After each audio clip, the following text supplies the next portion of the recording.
क्या आप अपने शरीर का मांस काटकर एक कबूतर की जान बचा सकते हैं? एक राजा ने ऐसा कर दिखाया, और जब सच सामने आया तो स्वयं इंद्रदेव भी स्तब्ध रह गए। बहुत समय पहले दानवीर और धर्मात्मा राजा शिवी यज्ञ कर रहे थे। तभी एक छोटा सा कबूतर भय से कांपता हुआ उनकी गोद में आ गिरा। उसके पीछे पीछे एक बाज भी आ पहुंचा और बोला, राजन, यह मेरा भोजन है, इसे मुझे सौंप दीजिए। राजा शिवी शांत स्वर में बोले, जो मेरी शरण में आ गया उसकी रक्षा करना ही मेरा धर्म है।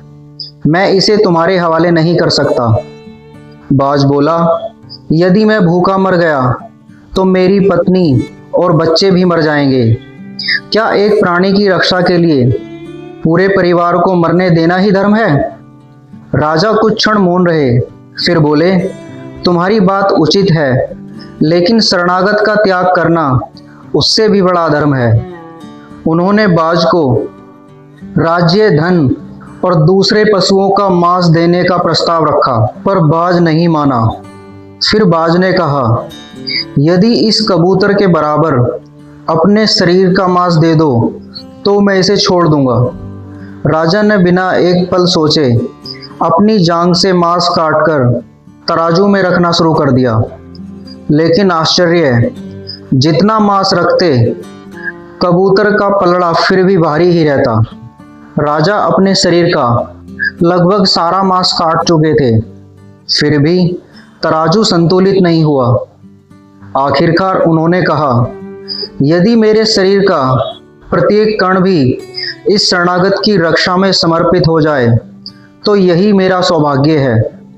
इतना कहकर राजा स्वयं तराजू पर बैठ गए।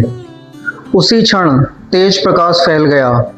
बाज अपने वास्तविक रूप में देवराज इंद्र बन गए और कबूतर अग्निदेव। दोनों देवताओं ने कहा, राजन, हम आपके धर्म, दया और वचन पालन की परीक्षा करने आए थे। आपने सिद्ध कर दिया कि सच्चा राजा वही है जो अपने प्राण देकर भी शरणागत की रक्षा करे।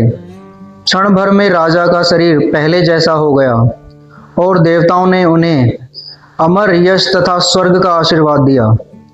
इस कथा की सबसे बड़ी सीख, सच्चा धर्म वही है जिसमें अपने स्वार्थ से पहले दूसरों की रक्षा और अपने वचन का पालन किया जाए। हरे कृष्ण।